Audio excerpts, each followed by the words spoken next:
Dios quiere que usted tenga en el día de hoy una fe de quilates. Más de 4 décadas dedicadas a la evangelización del mundo. Yo le estoy diciendo estas palabras para que usted fundamente su fe en realidades, en estas realidades eternas. Su contribución a la literatura cristiana hace evidente su compromiso con el Señor de hacer discípulos y formar ministros. La oferta del Señor a nuestras vidas es que nuestra fe crezca, que nuestra fe sea fortalecida. Escuchemos al doctor Díaz Pavón en Para que el mundo crea.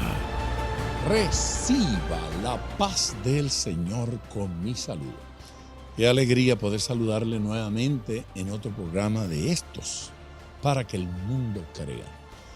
La bendición de recibir su llamada y sus cartas nos anima mucho. Así que les exhorto a que continúen comunicándose con nosotros. Bienvenidos a este programa. Quiero orar porque la bendición del Señor le alcance de manera específica. Yo creo que el tema que estamos tratando en el día de hoy les va a bendecir, les va a edificar. Soy el pastor Díaz Pavón y me siento feliz de compartir con ustedes en esta hora. Vamos a comenzar hoy una serie que va a durar 2 programas. Son 2 partes de un sermón que prediqué recientemente y se llama Logrando lo imposible. Me parece que es tema que nos atañe a todos. ¿Quién no se ha enfrentado alguna vez a una de esas situaciones o circunstancias que llamamos imposible? No somos los únicos. A través de la historia, los hombres de Dios, y me parece que todos los seres humanos, en algún momento han tenido que enfrentar algo de eso. Los cristianos lo tienen que vivir continuamente, especialmente, obviamente, aquel que pone los ojos en el Señor y le pregunta a Dios, Dios, ¿qué tú quieres hacer conmigo? Porque aquella persona que decide recibir la vida como viene, esa persona tal vez no piensa mucho en lo imposible, pero aquellas personas que anhelan superarse, anhelan crecer, anhelan alcanzar el plan y el propósito de Dios para su vida, tiene que lidiar con imposibles. A veces miramos a nuestros hijos y decimos, es imposible. O el matrimonio y decimos, es imposible. Miramos el negocio, el trabajo, el ambiente en la oficina, en la fábrica. Es imposible. Hay cosas que creemos que no tienen solución. Pero cuando estamos en Cristo Jesús, sabemos que lo imposible se hace posible. El mensaje de hoy le va a bendecir. Si usted tiene una petición, una de esas imposibles, llame. Nuestro número es el 305-228-9697. Lo repito, 305-228-9697. Vamos al púlpito, escuchemos esta palabra y regreso para orar.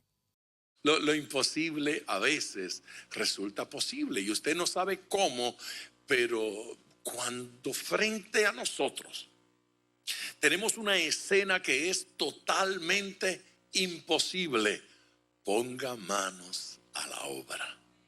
Amén. Ponga manos a la obra. Actívese, funcione, inténtelo, que puede suceder algo que le va a sorprender. Lo que no se puede hacer es sentarse.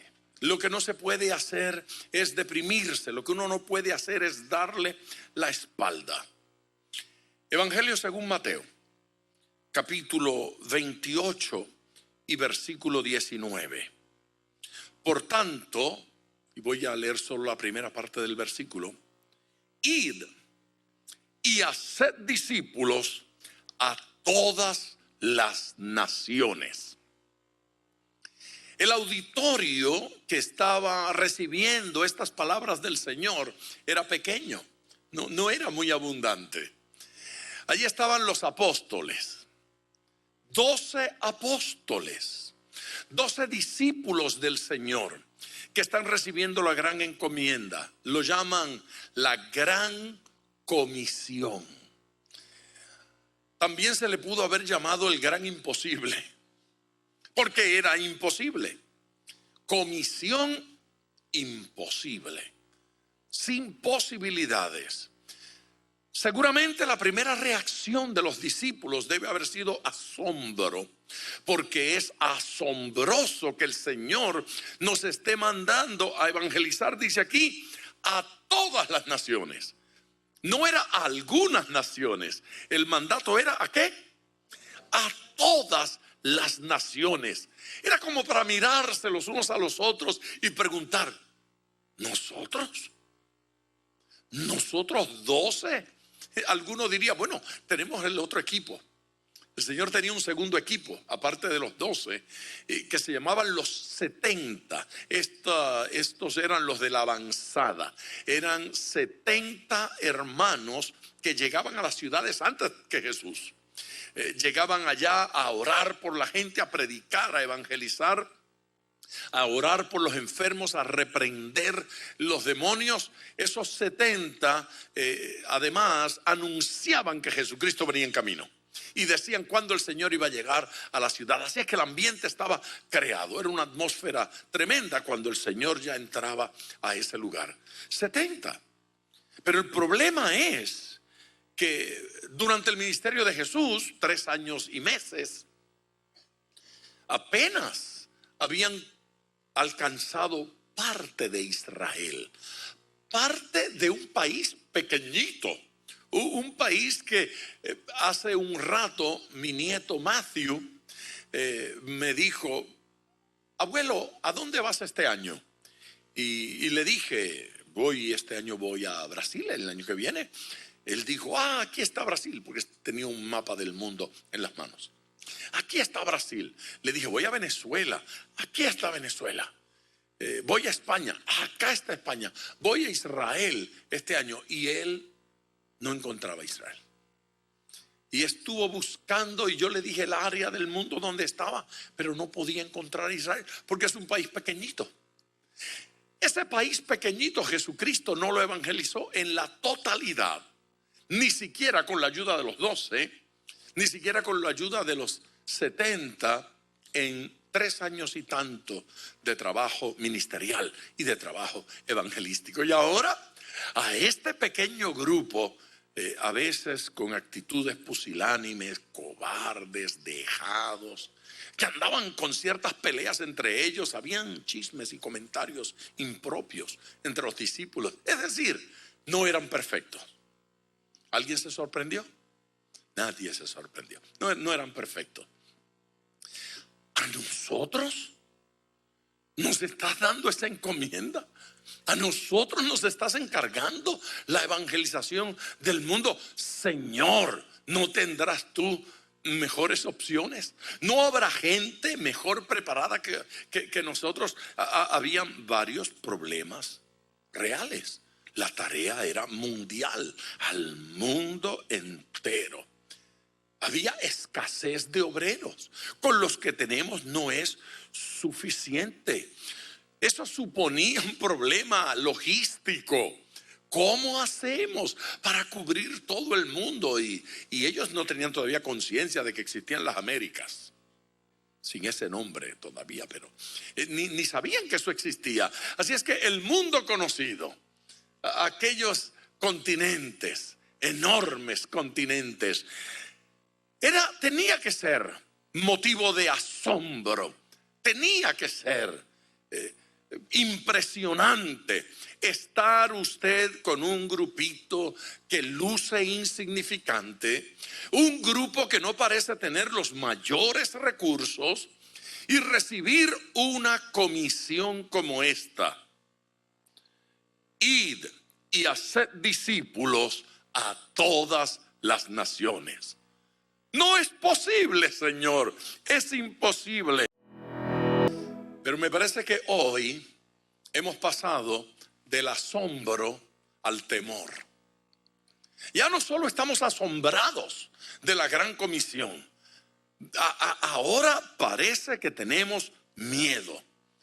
Supongo que más de una persona preguntará, ¿y cómo se hace? ¿Y qué recursos tenemos? ¿Y con qué contamos para realizar una tarea de esta naturaleza? O simplemente, más de uno dirá, es que a mí no me gusta hablar de religión con la gente.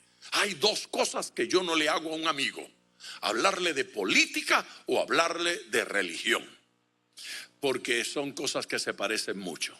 Yo espero que usted ya no vuelva a decir amén cuando yo haya terminado de predicar. Dos cosas que yo no hago: a mis amigos no les hablo de política, no les hablo de religión. Jesucristo no los mandó a hablar de religión.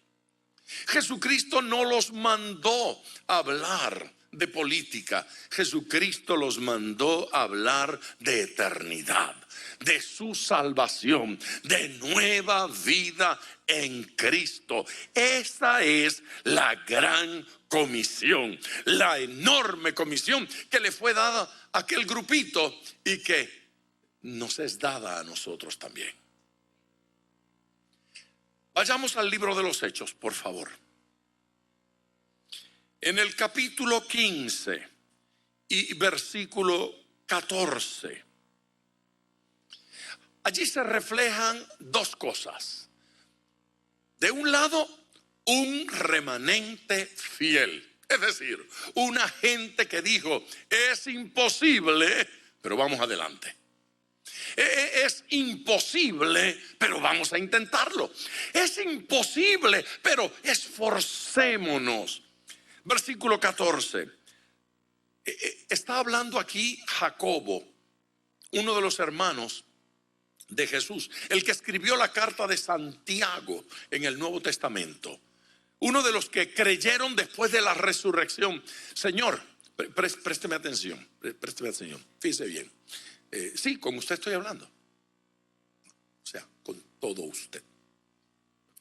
Aquí, fíjese conmigo. Este Santiago es el que no creyó a pesar de los sermones de Jesús. Este Santiago es el que no creyó a pesar de los milagros de Jesús. Este Santiago es el que no creyó a pesar de las revelaciones que había tenido su madre. ¿Por qué es tan importante para mí este señor Santiago, este Jacobo? ¿Por qué es tan importante? Bueno, porque para mí es significativo decirle a usted en el día de hoy y decirlo constantemente: Jesús personalmente no pudo convencer a Santiago.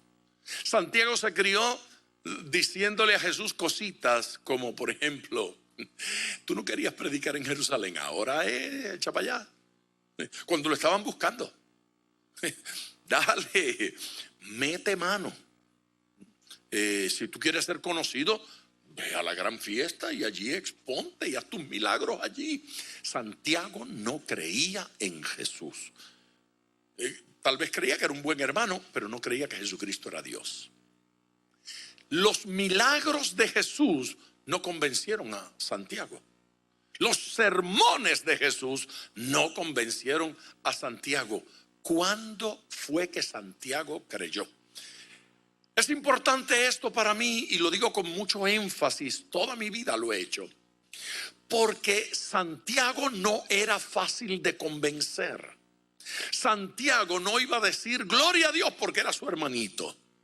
Santiago no iba a decir está muy bien porque fue mamá quien tuvo la revelación. Santiago fue de los que dijo: no, mira, mamá, a ti te habló el ángel, pero el ángel conmigo no ha hablado, así que yo lo siento. Nada de esto, ni ángeles, nada, ni milagros convencieron a Santiago. ¿Qué cosa convenció a Santiago? La resurrección de Jesucristo. Cuando Jesucristo resucitó, Santiago se derritió y dijo: uy, es verdad, tú no eres mi hermano, tú eres mi Dios, tú eres mi Señor. Lo adoró, le sirvió, aleluya. Santiago es el que está hablando en el capítulo 15 de los Hechos, porque ha habido algunos problemas. Ya les dije que los discípulos no eran perfectos. Eso es como una noticia muy grande en el día de hoy. No eran perfectos. Ahora, no solamente no eran perfectos, sino que después de ser llenos del Espíritu Santo y estar ministrando y cumpliendo la gran comisión, todavía sus defectos se ponían de manifiesto.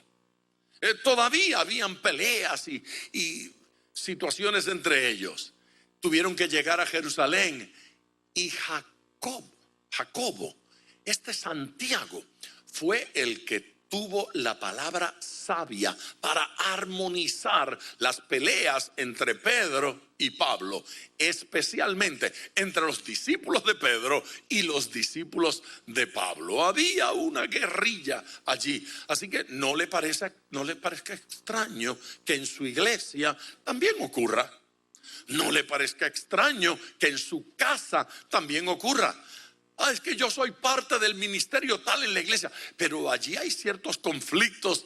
Pues seguro, si Jesús no pudo acabar con los conflictos entre los 12, ni después de bautizados con el Espíritu Santo, ni después de ser predicadores consumados, conocidos, importantes, influyentes, ni después de haber escrito texto bíblico, cartas de la Biblia, todavía tenían sus conflictos. Eso no es extraño. Pero a pesar de eso, este evangelio siguió siendo predicado. Leo el versículo. Simón, hablando de Pedro, Jacobo dice de Pedro: Simón ha contado cómo Dios visitó por primera vez a los gentiles para tomar de ellos pueblo para su nombre. Observe esto. A pesar de todos los inconvenientes que tenía realizar la gran comisión, lo que Jacobo está diciendo es: Pedro no se detuvo por eso. Pedro siguió predicando y dice, y trascendió, salió de los judíos, salió de Israel y fue a predicarle a otros pueblos, a otras razas. Fue el instrumento para que otros entraran y llegaran a ser parte del pueblo de Dios. Pero no lo dice así simplemente, dice para tomar de ellos pueblo para su nombre, para tomar de ellos pueblo para que hicieran lo mismo, para tomar de ellos gente y recursos para que ellos también anunciaran el evangelio. Esta gente comenzó a predicar contra todo pronóstico, comenzó a predicar donde no tenía sentido lo que estaban haciendo. La gran comisión nunca la van a cumplir. Más de uno se sentía inteligente. Ustedes no van a llegar a todos los hombres. Bueno, eso fue lo que dijo el Señor, que llegáramos a todos y allá vamos. Aleluya. Yo de vez en cuando escribo en mi Facebook hasta que el mundo crea, y tengo por ahí un amigo que de vez en cuando se me enoja. Nunca van a creer. Está bien. Ya yo le di la razón. Es posible que nunca crean. Usted no va a alcanzar a todo el mundo. Está muy bien, hermano. Usted no ha leído el Apocalipsis. Lo he leído. Usted no se da cuenta que los pueblos se rebelan contra el Cristo. Sí, Señor, lo he visto.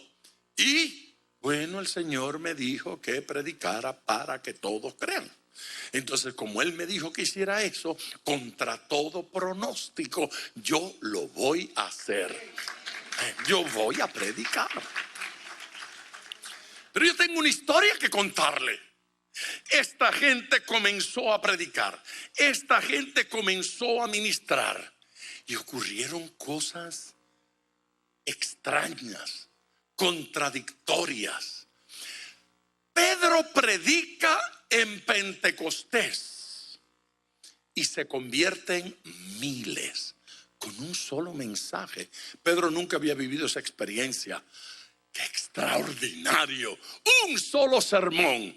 Miles de vidas vinieron a los pies de Cristo. La iglesia pasó de ser una iglesita de veintenas a ser una iglesia de millares en un día. ¿cómo es posible? Pero luego, en el mismo libro de los Hechos, capítulo 17, el apóstol Pablo llega a Atenas. Él llegó al famoso Areópago. Era el lugar donde años antes se celebraban los juicios. Era un lugar de una importancia tremenda. Para entonces se usaban para asuntos de educación y para asuntos religiosos. Pablo entró allí y tuvo la oportunidad de enseñar y de predicar, y predicó en el Areópago. Ese es el lugar donde usted quiere ser filmado mientras predica. Ese es el lugar para dar autógrafos. Yo prediqué en el Areópago. Se burlaron de él, le dieron la espalda, lo maltrataron. Deja de parlotear tanto y cállate. Ven otro día para escucharte sobre eso de la resurrección. Se burlaron. Uno de ellos, un areopagita, creyó. Uno. Un par de otros de los que estaban por allí medio lejitos y algunas mujeres. Dice, y el pobre Pablo salió de aquel lugar ¿cómo? No salió decepcionado, porque su tarea no era obligarlos a creer. Su tarea era proclamar este evangelio, y lo había hecho. Así que Pablo salió de allí diciendo: yo prediqué el evangelio, yo anuncié las buenas nuevas. En ocasiones se convertirán miles, como en el caso de Pentecostés, y en otras ocasiones se convertirán muy pocos, o nadie se convertirá. Pero eso no es lo importante. Dios no me envió a salvar al mundo. Dios me envió a anunciar las buenas nuevas de salvación. Lo imposible de frente, avance. Cuando tenga lo imposible de frente, ponga manos a la obra. Avance de lo imposible hacia lo posible. Mire cómo dice en el Evangelio según Juan, capítulo 14, versículo 12. De cierto os digo, un alto. Cuando Jesús utiliza esa expresión es porque Él quiere decirnos sin lugar a dudas. Sin lugar a dudas. No hay margen de error. No se engañe nadie. Esto es absolutamente cierto. De cierto os digo. Escuche, el que en mí cree, las obras que yo hago, él las hará también. Y aún mayores hará, porque yo voy al Padre. Si lo de la gran comisión fue asombroso, esto sacó la bola del parque. Usted puede prestar atención acá y conversar después. Preste atención, por favor. Si lo de la gran comisión fue grande, fue asombroso, fue como para decir imposible, no hay cómo, no me diga una cosa así, esto es peor. Ahora Jesús está diciendo a los discípulos, y esto ocurrió antes, ¿sabe? Pero el orden en que lo compartimos, lo alteramos. Jesús le está diciendo a los discípulos: las obras que yo hago, ustedes las harán también. Es como para escuchar la voz del Señor. Es como para prestar atención y después decir: ¿cómo dice que dijo? Aprendimos de Cantinflas. No es posible. ¿Cómo vamos a hacer nosotros las mismas obras que tú? ¿Cómo nosotros vamos a hacer cosas como las que tú haces? Estamos hablando con aquel que resucitaba a los muertos. Estamos hablando con el que abría los ojos al ciego, los hacía caminar a los cojos y paralíticos. al que sanaba la gente de tantas enfermedades, echaba fuera demonios. Estamos hablando con el que caminó sobre las aguas. Estamos hablando con el Dios todopoderoso, hecho hombre. Y él le dice a los discípulos: las obras que yo hago, ustedes las harán también. Imposible. Está bien, es imposible, pero oiga, Señor, ponga manos a la obra. Oiga, joven, ponga manos a la obra. Escúcheme, señora, ponga manos a la obra, porque Dios quiere que avancemos de lo imposible hacia lo posible. Amén. Era imposible ganarse al mundo. Era imposible hacer obras mayores. Era imposible hacer las mismas obras del Señor. Pero luego de estos versículos encontramos a Pedro con Juan entrando al templo y frente a un hombre paralítico. Las palabras fueron precisas: no tengo oro ni plata, pero lo que tengo te doy. En el nombre de Jesús de Nazaret, levántate y anda. Aleluya. El hombre se levantó y anduvo, se movió, estaba sano. Ese mismo caminaba por las calles y cuando su sombra tocaba a un enfermo, enfermos eran sanados. Tan real era que algunas personas esperaban que él pasara para sacar a los enfermos, para ver si la sombra de Pedro hacía contacto con algún enfermo. Hace unos años estaba yo predicando en México, en una carpa enorme, una carpa que sentaba más de 12,000 personas. Y la multitud rodeaba la carpa, porque bajo la carpa estaban aquellos 12,000 y todavía había miles que no habían podido entrar. Y Dios hizo tantos milagros. Y esa es una de esas noches, una persona vino y me dijo: ver todos estos milagros me hace recordar mi niñez. Cuando yo era niño habían cruzadas así. Y hubo un hombre que estuvo predicando en mi pueblito. Se llamaba David García. Y cuando dijo el nombre, captó mi atención. David García. Sí, un puertorriqueño como usted. Sí. ¿Lo conoció usted?, me preguntó. Claro, lo conocí. Prediqué en su entierro. Fui el predicador, la familia me llamó para predicar incluso en su entierro. Fuimos amigos por muchos años. Estuvo aquí en Capilla del Rey predicándonos hace unos años atrás, el anciano don David García. Me dijo: bueno, no sé si usted lo escuchó alguna vez contar un testimonio de un niño que le lanzaron sobre sus espaldas. Le dije: claro, ese fue uno de los testimonios clásicos. Un niñito afectado por el polio y las piernitas delgaditas y las rodillas hinchadas. Y la mamá había ido a la campaña, pero la multitud era tan grande que no pudo entrar.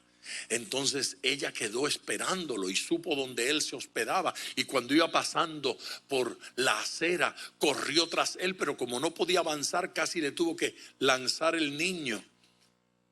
Y cuando el niño hizo contacto con las espaldas de David García, el niño quedó sano. Sano.